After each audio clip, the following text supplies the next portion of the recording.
और संत परमहंस मौन बैठते और पूज्य श्री मथुरादास जी के मुख से महाभागवतों के पावन चरित्र आज सुना पड़ा सा दिखाई दे रहा है, क्योंकि वो बात जो उन महापुरुषों के मुख से है होता है, पर वो बात जो अनुभवी महापुरुषों को आज आपको भगवत कृपा से बड़े बड़े संतों की वाणियां, बड़े बड़े महापुरुषों की, जगत में जितने भी बड़े बड़े महापुरुष सबकी खोज खोज कर बात वही रोज सुनाई जा रही है। अगर आप उसे पकड़ लेंगे तो महामंगल हो जाएगा।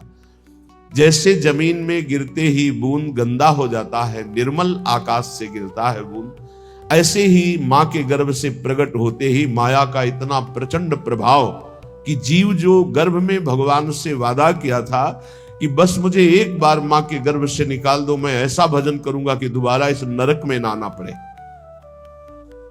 जीव ही पैदा हुआ देवी कहां कहां वो ज्ञान चला गया, वो दृष्टि गई भागवतिक। अब वो माया का ऐसा मोह का प्रभाव पड़ा, धीरे धीरे ये माँ, ये पिता, ये पुत्र, ये पत्नी, ये मकान, संपत्ति, बस वो घिरता चला गया ममता से। श्रीपाद कह रहे त्यक्त्वा सर्वान् गृहद्वार सकल गुणालंकृत स्त्री सुतादीन सर्वत्रात्यंत सम्मान नमथ महता सत्कुलाचार धर्मान माता पित्रोर्गुरुणामपि च नहि मनागा ग्रहे कोमलात्मा यो या देव वृंदावन में मखिलै स्तूयते धन्य धन्य। बहुत बार छोड़ चुके हो माता पिता पुत्र पत्नी परिवार धन संपत्ति, और तुमको याद भी नहीं है कि इसी सृष्टि में तुम्हारे कोई और हैं। तुम्हारा नया जन्म हुआ, नया घर, नया मकान, नया सब, फिर मरोगे, फिर नया, फिर मरोगे, फिर नया। ये कब तक चलता रहेगा? नाना प्रकार की चिंताएं, नाना प्रकार के क्लेश, नाना प्रकार का संग्रह परिग्रह, फिर खाली हाथ यहां से वही पाप पुण्य कर्मों का बोझा लाद कर भटकते रहते हैं हम पूरी सृष्टि में, कभी ये योनि, कभी ये योनि। तो श्रीपाद कह रहे अगर मेरी बात समझ सको तो त्यक्त्वा सर्वान, इसके दो भाव है, एक है पूर्ण निवृत्ति मार्ग स्वीकार करो और एक है उनमें रहते हुए राग का त्याग करो। राग का त्याग करते हुए घर गृहस्थी में रहने वाला भी सन्यासी ही है, और राग युक्त होकर विरक्त भेष में रहने वाला भी वो सन्यासी नहीं है। राग मुक्त ही सन्यास है। त्यागी किसे कहते हैं? जो राग मुक्त है। तो त्यक्त्वा सर्वान गृह द्वार सकल गुणालंकृत स्त्री सुतादि, इनका राग त्याग दो। दो प्रकार से होता है, एक गृहस्थी में रहकर भगवत भाव से समर्पित करके जीना, उसमें नाथ सकल संपदा तुम्हारी मैं सेवक समेत सुतनारी, और एक अब नहीं सहा जाएगा, अब इस जन्म में भगवत प्राप्ति ही करनी है, इसलिए मैं निवृत्ति मार्ग स्वीकार करता हूं। निवृत्ति मार्ग, मुझे अब कोई इसमें भाव नहीं रखना, मुझे रखना ही नहीं। ब्रह्म सत्यम जगन मिथ्या, मुझे इस मिथ्या में भाव ही नहीं करना। कोई बिरले के अंदर ऐसा त्यज लोक धर्मान, नहीं मुझे लोक धर्म स्वीकार करना। तो गृह द्वार सकल गुणालंकृत स्त्री सुतादीन त्यक्त्वा सर्वान।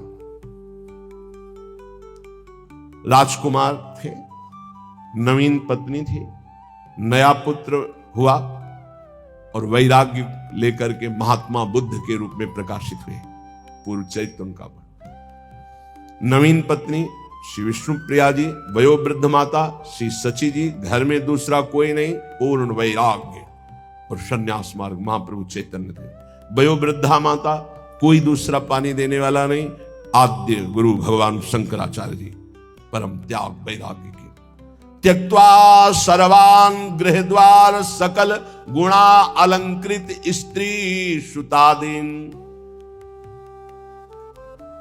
एक लाल स्वामी हुए, ये अपने राधा वल्लभी नहीं, तो जब 7 भावरे फेरने को होता है, अब तो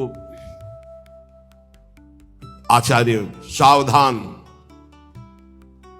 सावधान, आज अब सप्त फेरे होने जा रहे हैं, आप जिस कन्या का पाणिग्रहण स्वीकार कर रहे हैं, आजीवन इसका भार आपके ऊपर है। सावधान, ये शब्द वचन सुनिए। लाल स्वामी जी का भार मेरे ऊपर, मेरा भार तो हरि के ऊपर है। मुझे इस बंधन में अब नहीं बनना, मुझे तो हरि की प्राप्ति। उनका लघु शंका लगी। उनका 7 फेरे के बाद बोले नहीं, छूट जाएगी। एक आदमी साथ दूल्हा के साथ, तो पहले बाथरूमों की व्यवस्था नहीं थी, बाहर जाना होता था। तो उन्होंने कहा यार कोई चल, हम करके आ रहे हैं, कभी लौटे ही नहीं। बस भगवत बहुत बड़े महात्मा हुए। नाटक चल रहा है माया का। जब परम सत्य मार्ग का परिचय हो जाता है तो साधारण धर्मों की परवाह नहीं होती। त्यजलोक धर्मान सावई पुंसाम परो धर्मो ये तो भक्ति अधोक्षजे। भगवान के चरणों में यदि भक्ति हुई तो वही परम धर्म माना जाएगा। अगर भक्ति नहीं हुई, भगवान से विमुख, तो ये सब करते हुए अनंत जन्म हो गए, कोई लाभ नहीं मिला।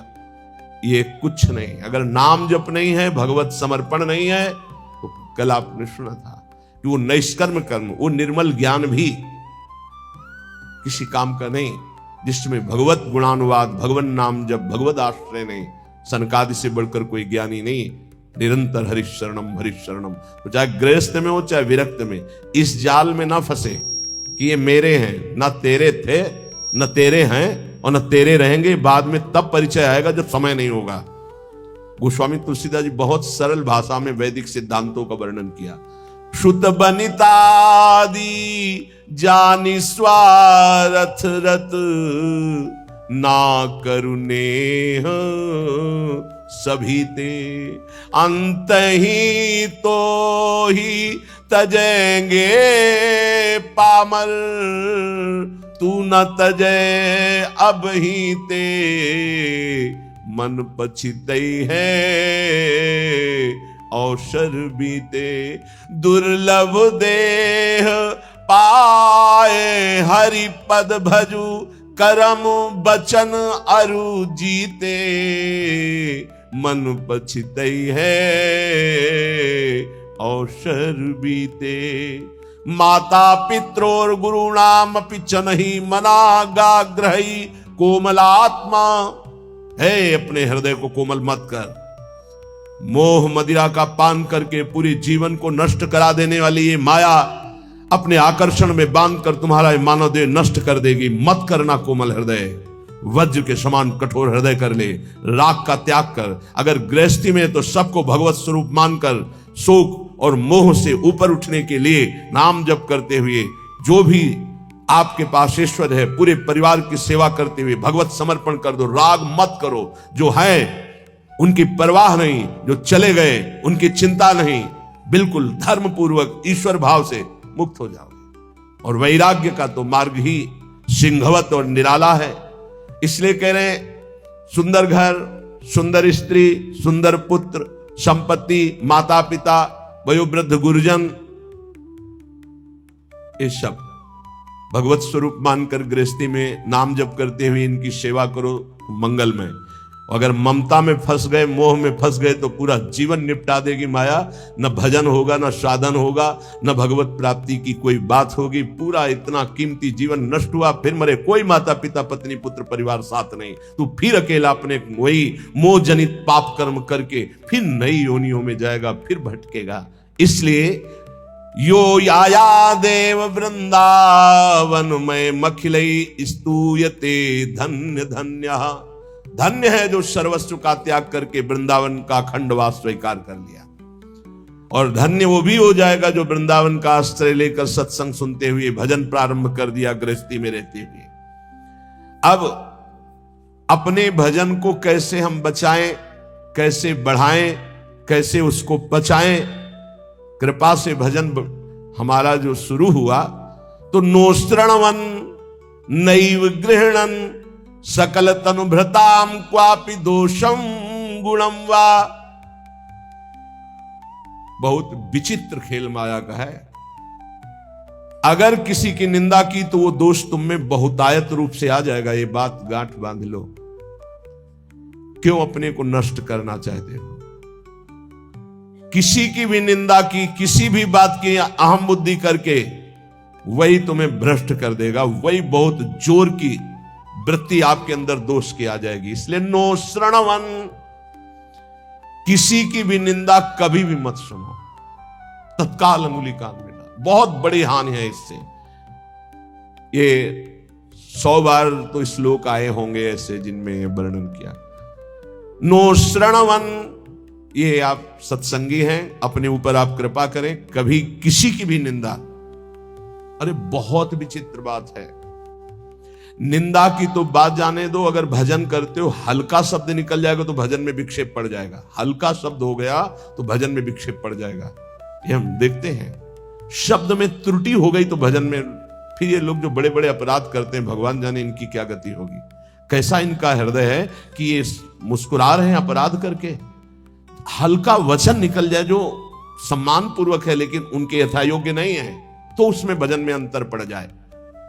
नो श्रणवन, एकदम आदेश कर रहे हैं, किसी की कहीं भी निंदा है जो कान में उंगली डालो।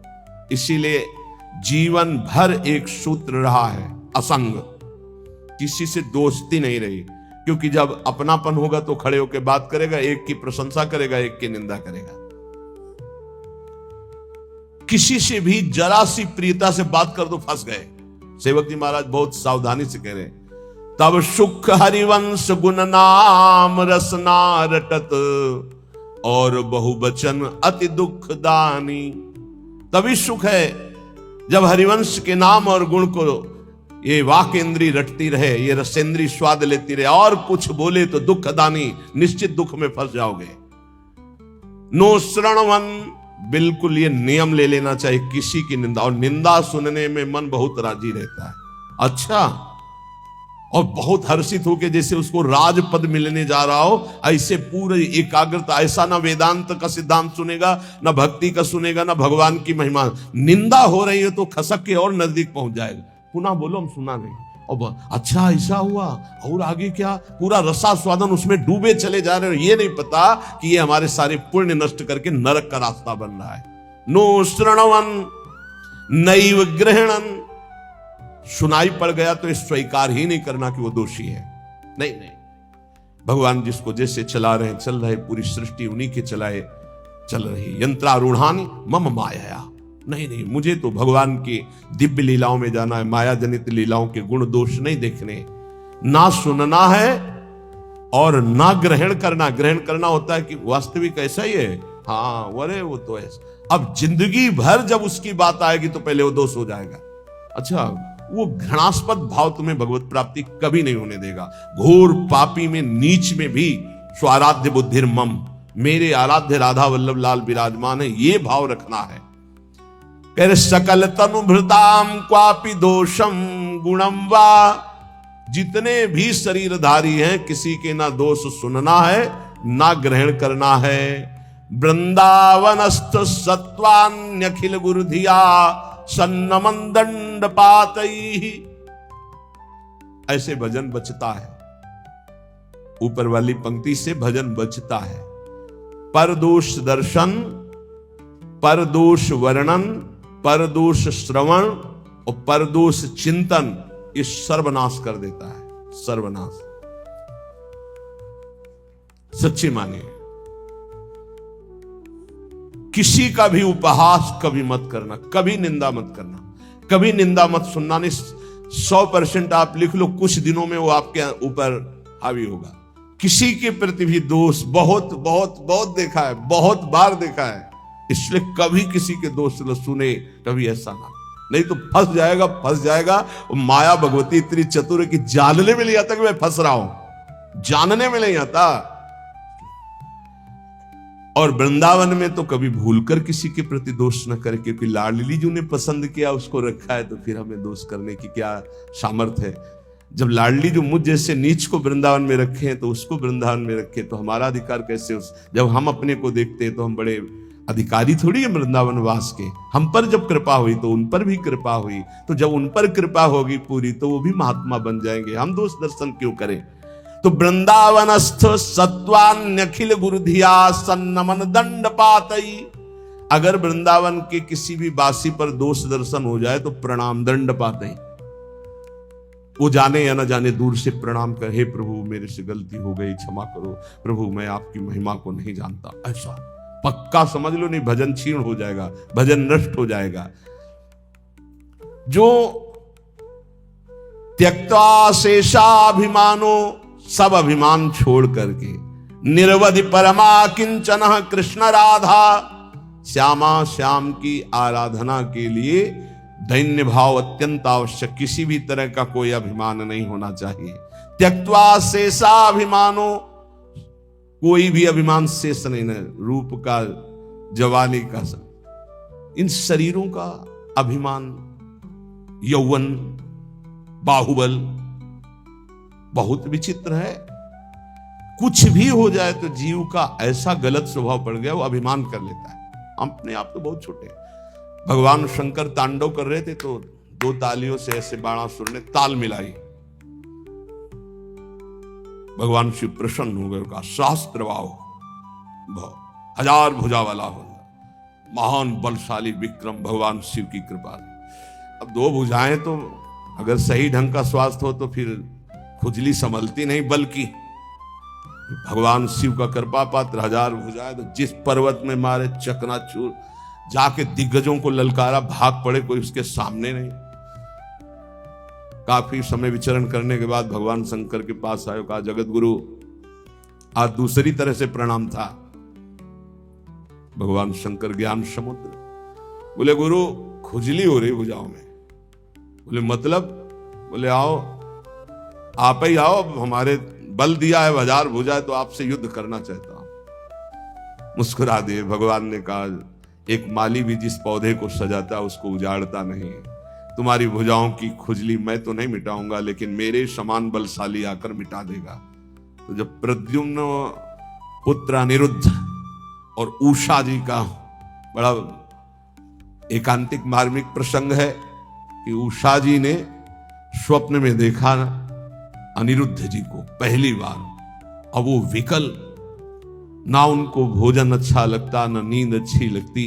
तो जो उनकी परिचर्या में वो 9 कुमारी थी, आसपास राज सैनिक, वयोवृद्ध या जो स्त्री पुरुष दोनों नहीं है, उनको लगाया जाता था। राजकुमारियों के महल की सुरक्षा में वयोवृद्ध, अनुभवी या जो स्त्री पुरुष दोनों नहीं, उनको लगाया जाता था। तो ऐसी व्यवस्था में उनके पास सखियां सेवा में रहती थी। कभी कभी कोई सूचना मिलने पर बाणासुर के,